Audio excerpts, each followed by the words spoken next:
We just got the final blog post for DMZ Season 3 on what's coming. We've got 2 new unique backpacks, 4 new unique armor types. We've got new unique extracts, a new item called the skeleton key that I know everyone's going to be hyped for. This is going to be the update that you can now talk your friends into coming to play DMZ with you, and they're going to have a great time. I really do feel it. Let's break down the blog post together, and hey guys.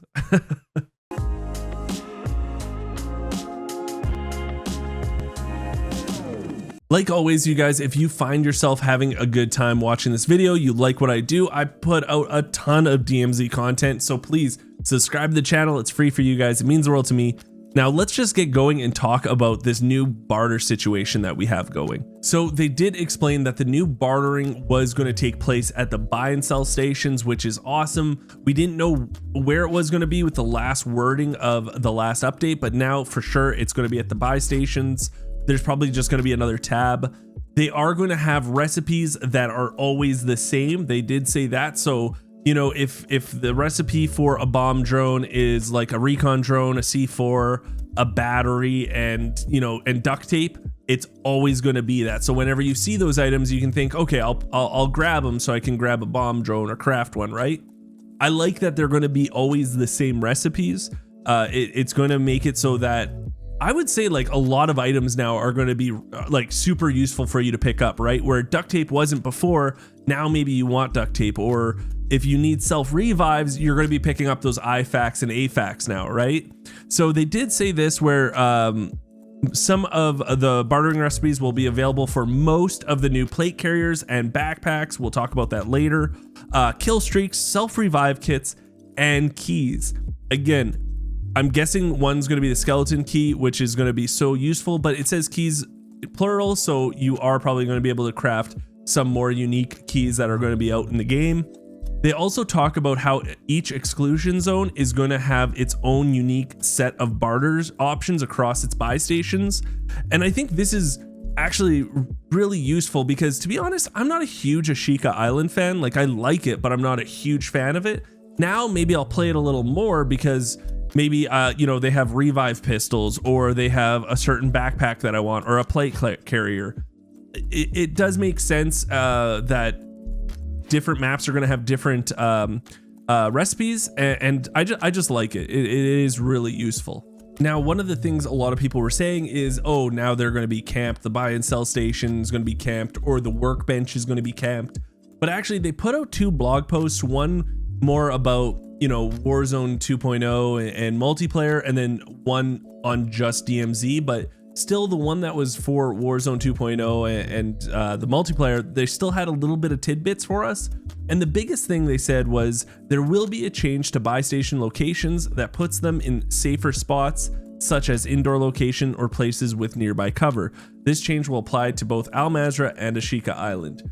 I'm guessing this is because, you know, you're going to be going through barter recipes and crafting recipes and whatnot. And also, not only that, is because the workbench is going to be now located near these buy stations, you want to be in some sort of cover so that you can mod your guns in a safe and not so, I would say, like snipeable area, right? Speaking of the workbench, they did mention it again and talked about it, but it was nothing new. We're going to be able to mod our contraband weapons inside of the DMZ for a nominal fee, it says. But I think the biggest thing that we don't know yet is how much the fee is. I'm guessing $5,000 an attachment, or roughly somewhere around there. And I think that's fair. But yeah, not much news other than, hey, it's still in the game, it's still coming. I think the biggest thing we need to find out is like how much per attachment.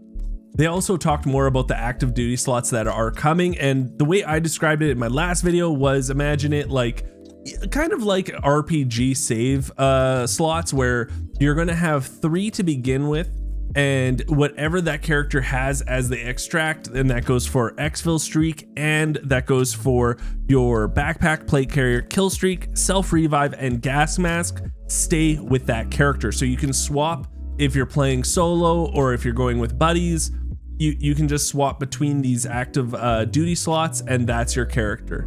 Now, one thing I want to show you is they did talk about how you start with 3, but in this photo, again, they showed that you can have a 4th one. I'm not sure how we're going to unlock it. They didn't explain that yet, but it is coming.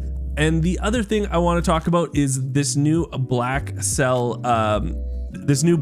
skin that is coming with the new battle pass. He looks awesome. He looks like Black Mask from Batman. I love it. It's just a great skin. So we got a little bit more clarification also, and something that really confused me a little, but hey, we're just gonna go with it, right? So like always, there's going to be your primary weapon, your secondary weapon, your lethal, tactical, and field upgrade. This is going to be able to go across every single active duty character you have, so you don't have to worry, you know, if you have a contraband weapon for 1, it can go to your active duty 2. But it does say here, which is really unique, it says that means contraband weapons are shared between active duty operators, but not keys. So it sounds like this is good and bad. This is a way for us to probably have a bigger key stash, yes, but those keys are going to be locked to that active duty slot you use. Again, it was a big deal until I read about the skeleton key later on. So hey, we'll try it out. This is a good way for us to get a bigger key stash, but I would like us to just have like a 60 key stash, and that goes through all the active duty slots, right? We'll see. We'll deal with it for now. 2 new backpacks are coming. One's called the secure backpack, one's called the scavenger, and I think the secure one is what everyone's excited for. It's just like having your alpha container or your gamma container in Escape from Tarkov. Whatever you put in it, you will be able to keep even if you die. It says here, secure items between runs. This means that those non-contraband, non-on-soldier items are secured in your inventory and don't convert to XP upon extraction. Plus, items in a secure backpack are kept to that active duty soldier if they are eliminated in the extraction zone. So I'm not sure how this is going to work. Like, say you have a backpack full of items, you die, where do they technically go? Maybe, you know, I'm guessing the secure backpack is going to be the size of a small backpack, so that way if you die, they just convert into your regular backpack that you have equipped at the moment. It's really just a great idea. So now you can bring in keys that you're scared you might lose. You can grab this secure backpack, which, by the way, you can craft this at a crafting station or a buy station, sorry. So you can make a barter for it, but it's just going to be something where if you have to do a mission and you looked everywhere for a key or something, you don't have to feel too scared to bring it in now. You'll always get it back. Or say you're just trying to find something to craft, you know, maybe if you take some jumper cables and some other things and you can't find the last item, I'm guessing if you extract with those items and go back in, you only have to find that one item, then go to a buy station again. Again, I'm not quite sure how this is going to work. All I know is it's something that we all really want. It's kind of like a safety net for one death, and I truly love this. The other thing is the scavenger backpack. So these take out the 3rd weapon slot usually found in the medium and large backpacks and add additional item slots. So perfect for completing missions when there are a ton of valuable items that need to be picked up. That right there scares me. So what kind of missions are they adding if we need an even bigger backpack? But again, the scavenger backpack, that sounds awesome because I don't usually use that 3rd weapon slot anyways. But I think the secure backpack's the one we're all just jacked for. And it's just going to add that little buffer that you need so that you can feel like you can go play maybe as a solo and not worry about losing a key or something, you know? And you know what? Not only are we getting new backpacks, but we're getting new plate carriers too. And in the picture that I'm showing right now, I'm pretty sure they're going from top left to bottom right as I speak about these. And the reason I say that is because it's really important we find out which one's bottom right, because it is going to be smaller. At least I think it's going to be smaller. So the first one in the top left here, I'm pretty sure is going to be the tempered plate carrier that has been in old war zones. And as far as I know what it is, it's pretty much a 3-plate vest, but it only takes 2 plates to fill those 3 plates up. Then in the top right, we have a new 3-plate medic vest, grants both faster revives on squad mates, as well as faster self-revives when using a self-revive kit. All around, a helpful vest, but especially great for those who find themselves as a squad's medic. So listen, if you're sick and tired of your back hurting because you keep reviving your boys, throw this on. It'll help you immensely, right? The next 3-plate comms vest is actually sounding insane. It sounds so good. So it's called a 3-plate comms vest. It's a signal booster and has a few benefits. It increases the duration of all UAV technology, the killstreak UAV towers, and enemy radars dropped by AI, and makes them function as advanced UAVs, meaning they also show players direction and location. As another bonus, the vest also gives you an audio cue when an enemy operator is close to you, like an auditory version of the high alert perk. It could be great for a solo runner, especially given that they could level the communication advantage that having a duo or trio provides. This is going to be my go-to probably for being a solo player. Like, that just sounds so juicy. And again, remember, they said most of these are going to be able to be bartered for, and I don't know what you're going to need, but man, that comms vest sounds powerful. And then finally, the last one, which is the bottom right, says the stealth plate carrier comes built in with the ghost perk, keeping you off enemy radar, built for those times when keeping a low profile is essential to the mission. Now, that is OP. I won't say that, or I won't deny that. That is a very OP vest, but one thing I want you to know about is they talked about how they're all 3-plate vests. They all mention it pretty much. And if you look at these vests, they all have that groin flap at the bottom, except for what I think is the stealth plate carrier. So I'm guessing this one is going to be a 2-plate vest. No confirmation yet, but I'm pretty sure that one's going to be a 2-plate vest, because it's just, if it was a 3-plater, that's very OP. I'm not going to lie to you. Also, they did say be on the lookout for armor satchels coming back during this season. So if you guys don't know what an armor satchel is, you were able to carry more plates on your character just by having this in the old Warzone. So I'm guessing that now is coming to the DMZ, where right now you can carry like 3 plates on your person and then in your backpack 3, 3, and 3. But now I'm guessing your person's going to be able to carry somewhere between 6 and 8 just on them, and then 3, 3, and 3 in the backpack, right? So that's another new really cool feature. The last thing I want to mention is what's so cool about all these new plate carriers is it almost gives you a role in having a 3-man squad, right? So now you have the medic, you're going to have the comms person, the stealth. Like, it's kind of neat that it gives you almost like some sort of specific role in your team to make it even more tactical while you play. I just really like that idea. It kind of gives me those Battlefield vibes. So yeah, I love this. We're also going to get a new field upgrade that we can use called the Rebreather. This was actually in the Raid series if you played those. All it is like a breathing tank, so you can go to underwater longer, so you can flank people in weird ways now, or you can go into like Ashika Island and go in the waterway and not get killed by those juggernauts so fast. Just a cool new item that I feel like it's not just a throwaway. Like, you're going to get some use out of this one. It's not going to be just a throwaway new field upgrade. And also, speaking of new items, we're actually getting something called the skeleton key.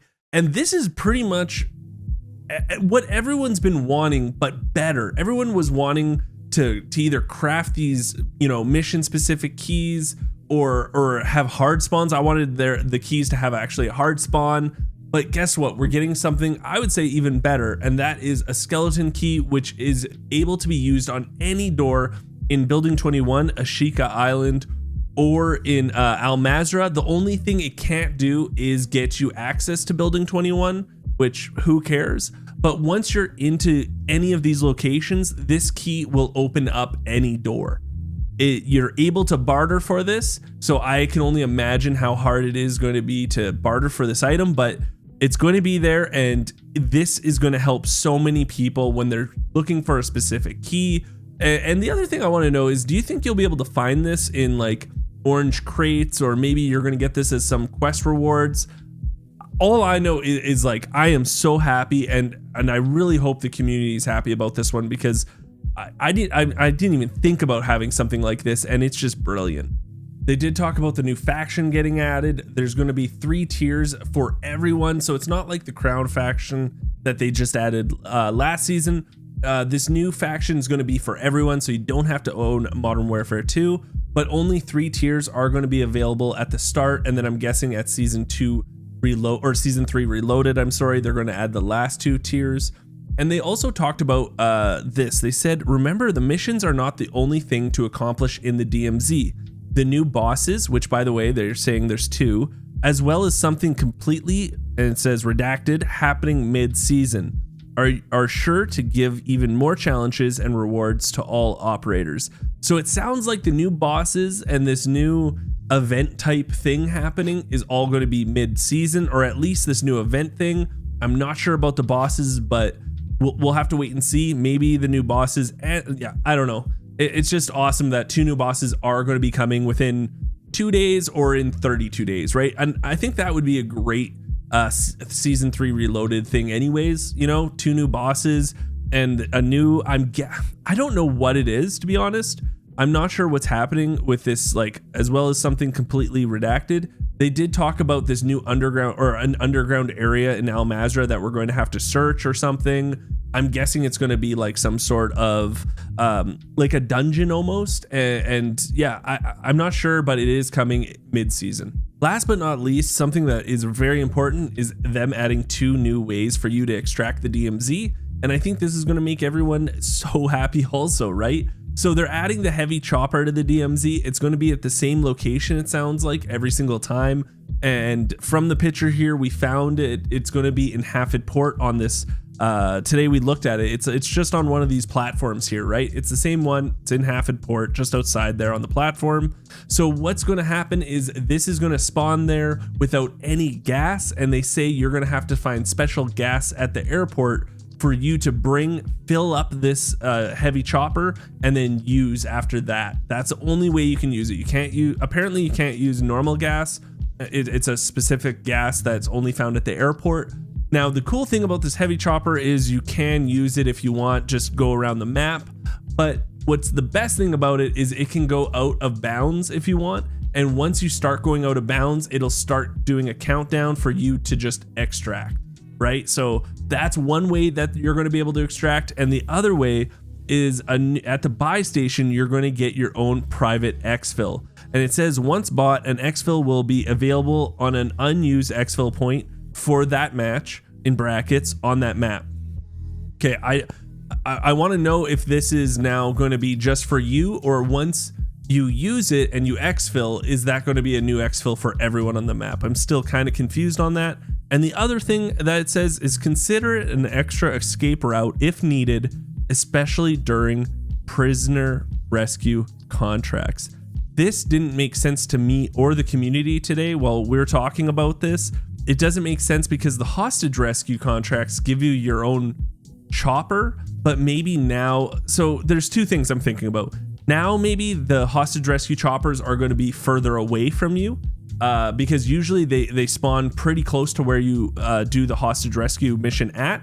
Maybe now they're going to be pretty far. The other thing I was thinking about was maybe the new boss has prisoners, right? So just go with me on this one. Maybe the new boss, like the Juggernaut, has the weapon case. Maybe one of the new bosses has these prisoners, and once you rescue them, you get like a bunch of rewards if you do it so many times. That's my big synopsis that I thought about today. I thought it was really neat, but it just doesn't, that last piece doesn't really make sense. But all I know is this whole update sounds just unreal.